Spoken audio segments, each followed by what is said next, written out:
8:30-31। मान महला तीजा निर्गुण सरगुण आपे सोही, तत् पछाणे तो पंडित होई, आप तेरे सगले कुल तारे, हर नाम मन वसावणिया। वो परमात्मा निर्गुण और सरगुण दोनों रूप उसके अपने ही हैं। जब कुछ भी नहीं था, अरबद नरबद धुंधुकारा, 36 युग कियो गुबारा। कहते जब कुछ भी नहीं था तभी वो परमात्मा सरगुण निर्गुण निरंकार शून्य समाधि आप आपन किया नानका आपे ही फिर जा। तभी भी वो था, समाधिस्थ था जब कुछ भी नहीं था। 36 युग तक गुबारी गुबार था। उस समय भी परमात्मा निर्गुण रूप में अपनी हस्ती में मौजूद था। सरगुण जब उसने अपनी मस्ती में आकर के संसार की रचना की, महामाई ताकी है छाया। कहते हैं उसने अपनी मौज में आकर के इस माया को बनाया है, और इस माया के अंदर फिर उस परमात्मा ने क्या क्या डाल दिया। माया जब उसका सरगुण रूप आया है, निर्गुण रूप में वो स्वयं ही है। निर्गुण रूप में ना कोई शोक था, ना हर्ष था, ना कोई बरन थी, ना कोई जात थी, और ना कोई मोह था, ना कोई भरम था। किसी प्रकार भी कहते हैं कि कोई धनी नहीं था, कोई निर्धन नहीं था, कोई विकार नहीं थे, क्योंकि वो परमात्मा निर्गुण रूप में तो बैठा था। तब कोई चित्रगुप्त हिसाब पूछने वाला नहीं था, कोई धर्म राज नहीं था, क्योंकि परमात्मा स्वयं अपनी हस्ती में मौजूद था। तो कौन छूटे कौन बता, कोई बंधन नहीं थे, कौन छूटा कौन बंधन, कोई पाप पुण्य, कोई क्रिया, कोई ऐसी बात नहीं थी। लेकिन जब परमात्मा ने अपनी सृष्टि को बनाया और सरगुण रूप में दिया, कहते हैं जब सरगुण रूप उसने दिया अपने उस परमात्मा ने, कहते हैं जय आप रचो परपंचकार। कहते हैं उसने अपना परपंच स्वयं बनाया, त्रिगुण में तीनों विचार, और तीनों गुणों की राजा सामत सातक की रचना कर दी है, संसार की रचना की है। फिर नरक स्वर्ग बने हैं, उसके बाद मोह भर्म बन गए हैं। इसी प्रकार हर तरीके से अनेक प्रकार की बखान बहुत तरीके से इस सरगुण रूप को परमात्मा ने स्वयं ही व्याख्यान किया है। कहते हैं उसकी फिर कहते हैं उनकी स्वभाव उन्हों बनी। कहते हैं वो अपने आप ही करने हरे सरगुण और निर्गुण दोनों रूप उसके अपने हैं, वो स्वयं बनाने वाला है। गुरु जी ने बताया कि दोनों रूप उसके अपने हैं, दोनों रूप उसके अपने हैं। निर्गुण सरगुण आपे सोई, वो निर्गुण और सरगुण दोनों उसके ही रूप हैं। दोनों रूपों में वो स्वयं मौजूद है। तत्व पहचाने तो पंडित होई। जो इस तत्व को पहचान जाता है वही पंडित है, वही ज्ञानी है, वही ब्रह्मरत होकर के उसी को महाज्ञानवान विवेकी जीव कहा जाएगा। आप तरे सगले कुल तारे, हर नाम मनो सावणे। ऐसे पंडित जिन्होंने आप पहचाने तो पंडित हो, जिन्होंने अपने आप के अंदर से पहचान कर ली है, नाम जप जप के इस प्रकार से पहचाना है कि निर्गुण और सगुण दोनों रूप उसी के हैं, और उसके मन में कोई भ्रम नहीं, कोई संदेह नहीं है, क्योंकि ये सारी लीला उसकी, ये सारा प्रपंच उसी का अपना ही रचा हुआ है। इस बात की समझ जिस ज्ञानवान जीव को, पंडित को आ जाती है, जो इस तत्व को पहचान जाते हैं, वही पंडित कहलाने के हकदार हैं। आप तेरे सगले कुलतारे। ऐसे फिर ज्ञानी जीव, ऐसे पंडित, ऐसे ज्ञानवान जीव ही स्वयं तो तर जाते हैं, और दूसरों को भी आप तेरे सगले कुलतारे अपने कुलों का भी उद्धार कर जाते हैं। हर नाम मन बसावणे, क्योंकि उन्होंने हरि नाम को अपने मन में बसाया है, और उनको महसूस हो गया कि ये दोनों रूप उसी के अपने हैं, किसी दूसरे ने नहीं बनाए हैं। हाँ वारी ज्यो वारी, हर रस चख साध पावणिया। कहते मैं उन जीवों के ऊपर कुर्बान जाता हूँ जिन्होंने हरि के नाम का स्वाद चखा है। नाम जप तो सारे लोग रहे हैं, सारे संसार के जीव नाम जप रहे हैं, नाम सुन रहे हैं, लेकिन कहते जो मन में जो बसाने वाले हैं वो बहुत विरले हैं, बहुत ही विरले हैं। क्योंकि बाहरी क्रियाएं दिखाई देती हैं, बाहरी क्रियाएं दिखाई देती हैं। जैसे आप त्रिवेणी पे जाते हैं, त्रिवेणी संगम है, मिलाप है वहाँ पे तीनों नदियों का, तो उसका रहस्यात्मक अर्थ यही निकलता है कि गंगा पढ़ना है, यमुना सुनना है, और सरस्वती विलीन है। तो सरस्वती विलीन है, इसका मतलब जब हृदय के अंदर मन के से विश्वास के साथ, प्यार के साथ परमात्मा का नाम, हरि का नाम जपा जाता है, जपा जाता है, और जिन्होंने हरि का स्वाद लिया है, हरिचक साध पावणिया, कहते जिन्होंने हरि के नाम को जपा है और उसका स्वाद लिया है, उसके स्वाद को प्राप्त किया है। हर रस चाखे थे जन निर्मल, निर्मल नाम त्यावणिया, जिन्होंने हरि रस का स्वाद चखा है, उस रस को माना है, उस आनंद का अनुभव किया है, कहते हैं जन निर्मल, वे ही जन निर्मल हैं। बाकी संसार के सारे जीव जो नाम जप रहे हैं और जिन्होंने हरि के नाम का स्वाद नहीं चखा, वे निर्मल नहीं हैं, वे केवल एक दिखावा है, ये बाहर का पाखंड है कि हम धार्मिक हैं।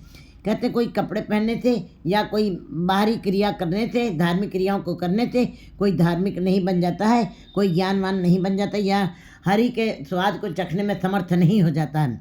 हरि रस चाखे तेज निर्मल, जिन्होंने हरि के नाम को चखा और स्वाद भी लिया, आनंद माना है, वे ही निर्मल है, वही पवित्र, वही स्वच्छ है। निर्मल नाम त्यागने, और वे ही ऐसे ही जीव जिन्होंने हरि के नाम का स्वाद को चखा और आनंद को माना है, वे ही जीव, निर्मल जीव जो है परमात्मा के नाम का ध्यान कर सकेंगे। दूसरे को ये अवस्था नहीं प्राप्त हो सकती।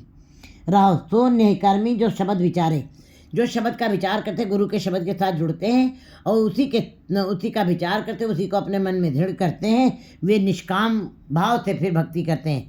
कहते हैं कर्म करत हुए निकर्म, तिस वैष्णव कर निर्मल तन, काहू फल की इच्छा नहीं बाचे, केवल भगत कीर्तन संग राचे। उनको किसी प्रकार की कामना आशा नहीं रह जाती है, वे केवल परमात्मा के नाम की ही कामना करते हैं और उसी के भोजन को अपने अंदर ग्राह्य करना चाहते हैं। तो निकर्मी जो शब्द विचारे, ऐसे जीव निकर्मी होते हैं, निस्वार्थ होते हैं, निस्वार्थ सेवा करते हैं, निस्वार्थ नाम जपते हैं। निकर्मी तो जो शब्द विचारे, जो शब्द का विचार करते हैं वही निकर्मी हैं। अंतर तत्व ज्ञान होमे मारे, वे अपने गुरु के शब्द के साथ जुड़ करके अंदर तत्व ज्ञान होमे मारे, अंदर परमात्मा के नाम के शब्द को बसा करके उस शब्द के ऊपर मंथन करते हैं और मथते हैं, विचार करते हैं, उसका चिंतन करते हैं। फिर ऐसे जीवों के अंदर से अहंकार का भाव खत्म हो जाता है। हमें करे निकर्मी ना हुए, जो अहंकार में रह करके मैं मेरी के भाव में करते हुए और ये मेरा है, ये मेरा है, इसी का भाव अगर मैं कर रहा हूँ, अगर इस भाव से कोई संसार में रह करके नाम जप रहा है तो कहते हैं हमें करे निकर्मी ना। ऐसे जीव कभी भी निकर्मी नहीं हो सकते। अहंकार के भाव से जो जपा हुआ नाम वो निष्कर्म कभी भी नहीं हो सकता है। गुरु प्रसादी हमें खोवे, गुरु की कृपा से, जब गुरु की कृपा होती है, जब शब्द के साथ, गुरु कौन है? गुरु शब्द है, गुरु प्रकाश है, गुरु ज्ञान है। जब गुरु के शब्द के साथ कोई जुड़ता है, उसके उपदेशों को पर चलता है, और जब गुरु की कृपा किसी जीव के ऊपर हो जाती है हमें मारे, तब उसके अंदर से अहंकार का भाव खो जाता है, खत्म हो जाता है, मिट जाता है। अंतर विवेक सदा आप विचारे गुरु शब्दी गुण गावणिया, ऐसे जीवों के अंदर विवेक वाली बुद्धि आ जाती है।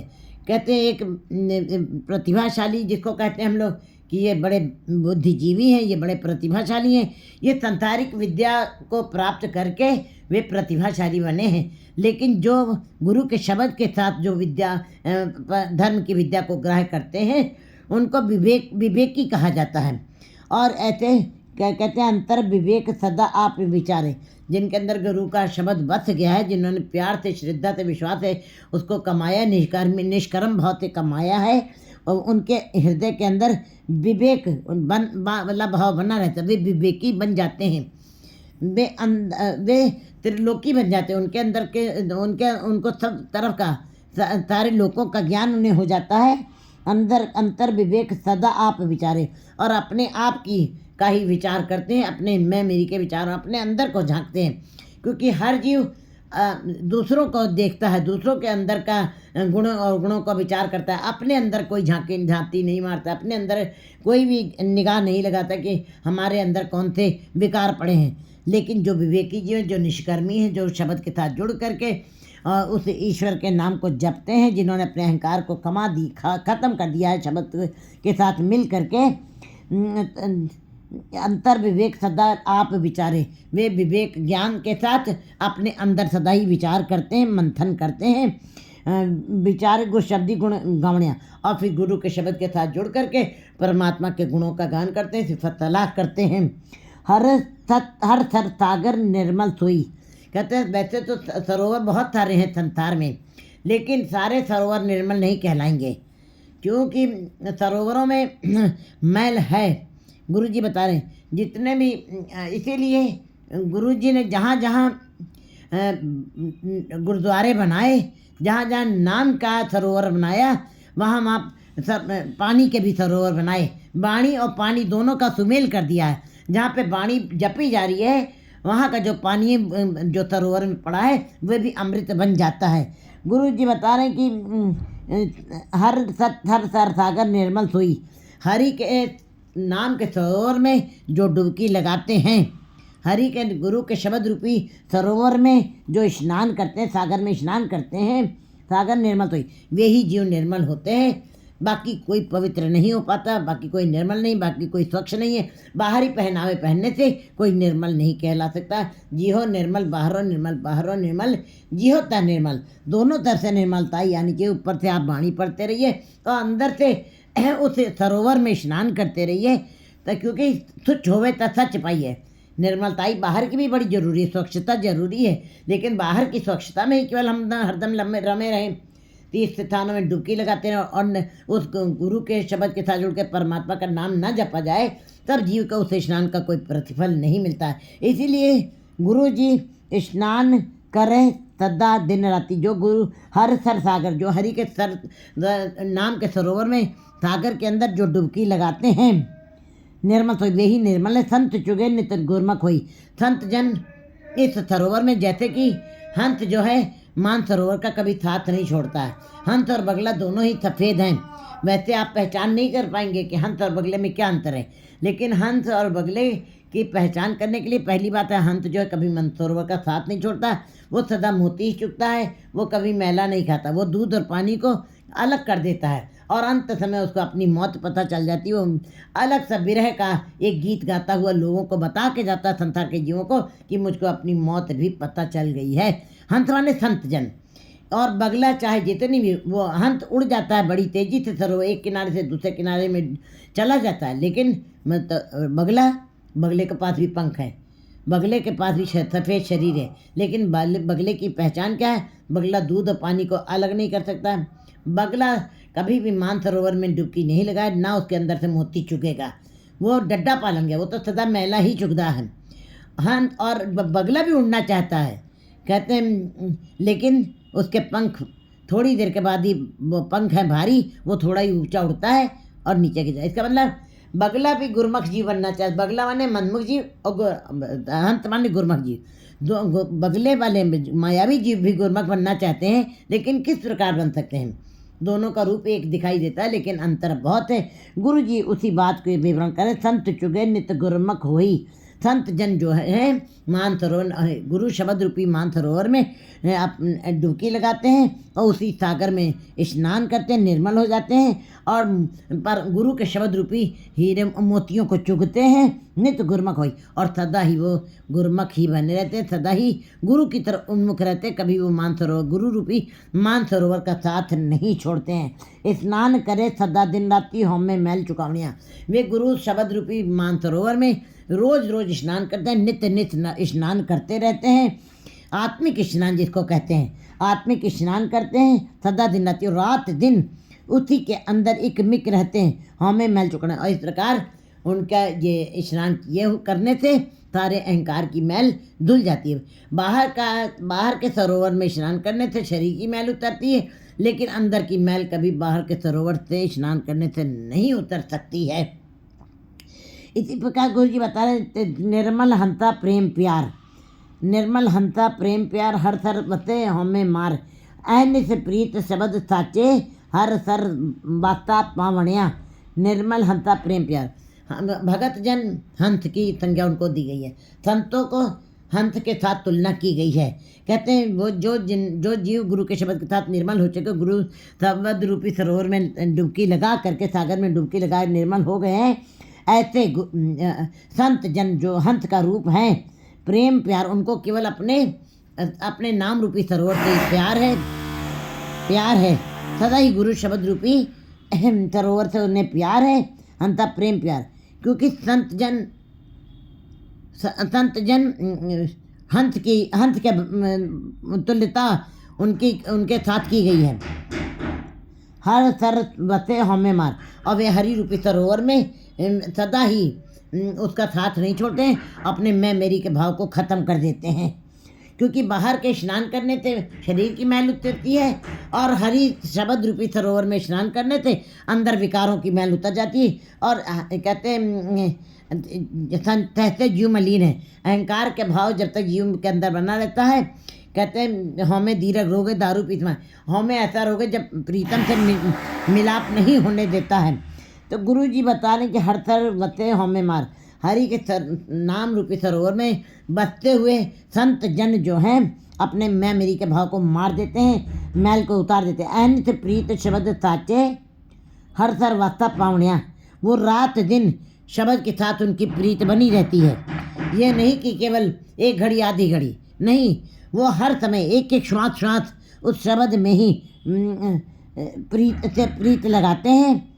प्रेम प्यार ऐनित प्रीत शब्द साचे हर सर्वाथा पावणिया, उनकी प्रीत सदा ही शब्द सच्चे के साथ लगी रहती है, और हरि के सरोवर में ही उनको वास मिल जाता है। सदा उसी के अंदर उनको स्थान मिला रहता है, उसी के अंदर उस नाम रूपी सरोवर में ही डुबकी लगाते रहते हैं, प्राप्त करते हैं। न मन मुख सदा बग मैला हमें मल्लाई, मायाधारी जीवों की तुलना बगले के से की गई है।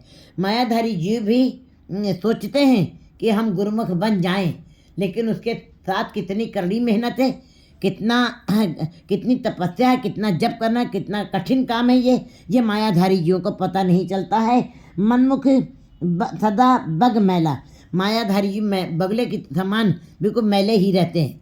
वो है ऊपर से सफ़ेद दिखाई दे रहा हंस की तरीके से, लेकिन एक पैर के ऊपर खड़ा है, एक आंख से देख रहा है, लेकिन क्या देख रहा है? मैला ही देख रहा है। वो मोती नहीं देख रहा है, वो मैले डड्डा पालन गया, वो सदा मैला ही देख रहा है, बग मैला। वो इसी प्रकार मायाधारी जीव माया की जकड़ पकड़ में रहते हैं, और माया सदा मैली है। माया ने ही जीवों को मैला किया है, माया है ही मैली। कहते जग मैला मैलो हो जाए, और इसी माया ने ही सारे जीवों को मैला किया हुआ है। माया एक नहीं है, माया अनंत तरीके की माया है। जिस वस्तु को देखने के पश्चात परमात्मा का निरंकार का नाम भूल जाए, वही चीज़ माया है। तो कहते हैं बगले मायाधारी जीव जो है बगले की तरीके से होते हैं, उनको सदा ही मनमुख सदा बग मैला हमें मल्लाई, वे उनके ऊपर भी सदा ही माया की मैल चढ़ी रहती है। जैसे बगला मैले में ही रहता है, कीचड़ में ही रहता है, कीचड़ में ही कीड़े मकोड़े खाता है, इसी प्रकार मायाधारी जीव संसार में रहते हुए माया का कीचड़ में रहते हैं, और माया के कीचड़ में ही रहते हुए उसी के अंदर मैले के ही कीड़े बन जाते हैं, और मैले के ही कीड़ों में ही समा जाते हैं। उनका मैले से ही प्यार है। जिस प्रकार बगला उस मैले में से निकलना नहीं चाहता, उसी कीड़े मकोड़ों में से वो कभी मानसरोवर का में नहीं रहता, वो कभी मोती नहीं चुता, वो सदा इसी प्रकार मायाधारी जीव संसार की मैल में रहते हैं, मैला ही खाते हैं, मैला ही निकालते हैं, और मैले में ही समा जाते हैं। उनके ऊपर अहंकार की मैल इतनी जम जाती, जन्म जन्म की मन को मल लागी काला होतिया हो। अब उनकी मैल इतनी काली हो चुकी है, माया के कारण माया की मैल इतनी चढ़ चुकी, खल्लित होती, उजली ना हुई। अब वो थोड़ा बहुत पाठ पूजा करने से कभी साफ नहीं हो सकता है ऐसा मन। जे तो तुम पर चाहे वो 100 बार जा करके गुरुद्वारे जाके सेवा करे, चाहे वो 100 बार पाठ करे, अब वो मैल ऐसे नहीं उतरती जब तक पूर्ण तरीके से वो निर्मल होने की तपस्या नहीं करता है। लेकिन जीव के अंदर अहंकार की मैल मायाधारी जीवों के ऊपर अहंकार की, क्योंकि जीव ने संसारिक धन को इकट्ठा किया, और जब सारे सुख उसको मिल जाते, जे जुचारे आर्जा तो होर तो थोड़ी हो, सारे 9 खंडों में उसकी जब पहचान बन जाती तो वो परमात्मा को भी नहीं समझता। अब उसके अंदर अहंकार आ गया, वो सब कुछ सोचता है कि ये मेरी अपनी दुनिया, इसके अंदर परमात्मा नाम की कोई स्थान नहीं है। ऐसे जीवों के ऊपर अहंकार की ऐसी मैल चढ़ जाती है, वो कभी छूटती नहीं है। स्नान करे पर मैल ना जाई, चाहे वो कितना भी स्नान कर ले, गुरु शब्द के सरोवर में स्नान करे, क्योंकि वो मैल इतनी चढ़ चुकी है माया की, वो एक बार धोने में अब साफ नहीं होनी है। उसके लिए पूरे जीवन की तपस्या, पूरे जीवन की घालना है करनी पड़ेगी मेहनत, बड़ी करड़ी मेहनत करनी पड़ेगी। स्नान करे पर मैल ना जाई, वो स्नान कर रहा है पर मैल नहीं उतर रही है। खल्ली तोती उजली ना हुई, अब उसकी मैल ज़्यादा चढ़ गई है, वो ऐसे आसान तरीके से नहीं धोने पड़ती है, नहीं साफ हो सकती है। जीवत मरे गुर शब्द बिचारे हमें मैल चुकावनियाँ। गुरु जी निराश नहीं कर रहे हैं मायाधारी जीवों को भी, मनमुखी जीवों को भी वो निराश नहीं कर रहे हैं। कहते हैं तुम्हारे ऊपर मैल तो बड़ी चढ़ चुकी है, काली हो चुकी, काली हो तो आत्मा तुम्हारी काली हो चुकी है विकारों के कारण, माया के कारण और संसार की माया की मैल के कारण तुम्हारी आत्मा भी काली हो चुकी है। लेकिन हे जीवो निराश ना हो। अगर जो अपने को गुरुमुख जीवों की तरीके से, बिल्कुल संतों की तरीके से अपने को हंस के बराबर रखना चाहते हो तो कहते हैं अपने जीते जी मैं मेरी को मार दो। गुरु के शब्द के साथ जुड़ कर उसका विचार करो, चिंतन करो, मनन करो। हाँ मैं मैल चुकाऊँ, तुम्हारे अंदर से मैं मेरी का भाव खत्म हो जाएगा, रतन पदार्थ करते पाए। फिर ऐसे जीव जो फिर अपने जीवत जीते जी ही अपने मन से विकारों को मार देते हैं, गुरु के शब्द का विचार करते हैं, गुरु के शब्द को दृढ़ करते हैं, अपने अंदर से अहंकार की मैल को खत्म कर देते हैं। फिर ऐसे जीवों को रतन पदार्थ करने पाए। अपने घर में ही, अपने शरीर रूपी किले के अंदर ही परमात्मा प्राप्त हो जाएगा। उनको बाहर जाने की ज़रूरत नहीं रहेगी। बाहर टोले तो भरम बुलाई, बाहर जाने की ज़रूरत नहीं रह जाएगी। घर में ही उनको ये रत्न पदार्थ मिल जाएंगे, हीरे मोती मिल जाएंगे। पूरे सतगुरु शब्द सुना है, लेकिन इस बात का की समझ, इस बात का बोध पूरे गुरु से ही प्राप्त होगा। बाहर कहीं दूसरे साधनों से नहीं प्राप्त हो सकता है। चाहे जितने भी धार्मिक साधनों के साथ आप बनाए रखिए, उनके साथ जकड़ पकड़, लेकिन बाहरी साधन आपको बाहरी धार्मिक साधन, बाहर जप तप, बाहर किए गए धार्मिक कर्मकांड, बाहरी किए गए धार्मिक कर्म कांडों से कभी भी आपको इस बात की समझ नहीं आएगी। लेकिन पूरे गुरु शब्द के द्वारा ही इस बात की समझ आएगी। पूरे सतगुरु शब्द सुनाया, जब पूरे सतगुरु के पास भेंट करके और शब्द को आप सुनेंगे तब इस बात की समझ आ जाएगी। पूरा गुरु ये बात समझाएगा। गुरु प्रसाद मिटिया अंधियारा कट चानन आप पछाननिया। गुरु के जब कृपा करेगा, शब्द आपको दृढ़ करवाएगा। गुरु जब कृपा कर देगा, गुरु प्रसाद, उसकी कृपा से तुम्हारे अंदर का अज्ञानता का अंधेरा खत्म हो जाएगा। क्योंकि गुरु ही एक ऐसा प्रकाश है जिसने आपकी आंखों में ज्ञान का अंजन डालना है और अज्ञानता का अंधेरा दूर हो जाएगा। और अज्ञानता का अंधेरा खत्म हुआ, मिट्टिया अंधेरा खत्म हो गया तो प्रकाश ही प्रकाश दिखाई देता। प्रकाश में सब कुछ दिखाई दे रहा है। प्रकाश में भटकना नहीं है, प्रकाश में ठोकरे नहीं है, प्रकाश में कभी विलाप नहीं है। प्रकाश सुख है, प्रकाश आनंद है, प्रकाश खेड़ा है, और अंधेरा दुख है, बेचैनी है। चाहे बाहर अंधेरा है तो बाहर ठोकरे खा रहा है शरीर, अंदर अंधेरा है तो मन ठोकरे खा रहा है। मन सदा बेचैन है, मन कभी तृप्त नहीं होगा संसार में रहते हुए। और जब तृप्त नहीं होगा तो आपके जीवन का ये लक्ष्य पूरा नहीं होता, क्योंकि मनुष्य के जीवन का लक्ष्य परमात्मा से मिलाप करना है। इस बात की समझ गुरु प्रसाद मिटिया अंदर, गुरु की कृपा से अंदर से अज्ञानता का अंधेरा दूर हो जाएगा। काटे चानन आप पछानिया, और आप अपने हृदय रूपी घट के अंदर ही उसकी पहचान कर लेंगे। आप पछानिया, काटे चानन आप पछाने, अपने आप की आपको पहचान हो जाएगी। अपने आप अंदर आप निगाह मारेंगे, आपने गिरबान में सिर नीवा कर देख। कफरी जी कहते काले मेंढे कपड़े काला मेंढा बेच, अपने गिरबान में सिर नीवा कर देख। हम दूसरों के अंदर झांकते हैं, हम बच्चों के अंदर झांकते हैं, बच्चों को जानते हैं हमारा बच्चा कहता है। हम पत्नी को जानते हैं, पत्नी हमारी कहती है उसके अंदर कौन से अवगुण हैं। हम पड़ोसी को जानते हैं, हमारे पड़ोसी के अंदर अवगुण है, कौन से अवगुण हैं, हम उनको पहचानते हैं। लेकिन हम अपने अंदर कभी भी झांक नहीं मारे, क्योंकि अपने अंदर अगर जो हम झांकने लगे तो हमें अवगुण दिखाई देते हैं। इसीलिए मनुष्य अपने अंदर झांकने की कोशिश नहीं करता, ना ही हिम्मत कर पाता है। लेकिन गुरु के शब्द के साथ इस बात की हिम्मत आ जाती है कि जीव अपने आप को पहचानने लगता है। अपने अंदर के जब पहचान गया है तो उसको पता लगा कि ये सब ईश्वर के, गुरु के शब्द के द्वारा ही सब कुछ प्राप्त हो सकता है। आप उपाय पे देखे, वो परमात्मा ने आप ही जीवों को बनाया है, आप ही देखभाल कर रहा है, आप ही संभाल कर रहा है। उसने दूसरे को ठेका नहीं दिया, उसने अपने जैसा बनाया नहीं है। अपना ना को शरीक ना उसके जैसा उसका कोई शरीक नहीं है, ना को कंटक वैराई, वो ला शरीक है। वो अपने आप में अपनी हस्ती है, वो स्वयं में से प्रकाशमान है, उसके जैसा कोई नहीं है और ना किसी से वो राय मशुरा करता है। आप उपाय आप पे लिखे, वो स्वयं उसने अपने जीव स्वयं बनाए हैं और स्वयं उसकी देखभाल कर रहा है। सतगुरु सेवे सो जन लेखे, जो सतगुरु के साथ जुड़ करके सिमरन करते हैं, परमात्मा के नाम की सिफत अला करते हैं, उनकी सेवा ही, उनका सिमरन किया हुआ ही परमात्मा के दरबार में कबूल होगा। बाकी कोई किसी तरह की मेहनत, धार्मिक मेहनत की हुई कबूल नहीं हो सकती है। नानक नाम बसे कटंतर गुरु के पाते पावणिया। गुरु जी कहते हैं नाम किसी जिसके मन में बसता है, जिस किसी के मन में बसता है, अंतर गुरु किसी के घट अंतर के अंदर परमात्मा का नाम बस गया। कैसे मिला? गुरु कृपा से पावण, पूरे गुरु की कृपा से ही उसको प्राप्त हुआ है। बाहरी किसी धार्मिक साधन से, कोशिशों से, उपायों से नहीं प्राप्त हुआ है। 8, 31, 32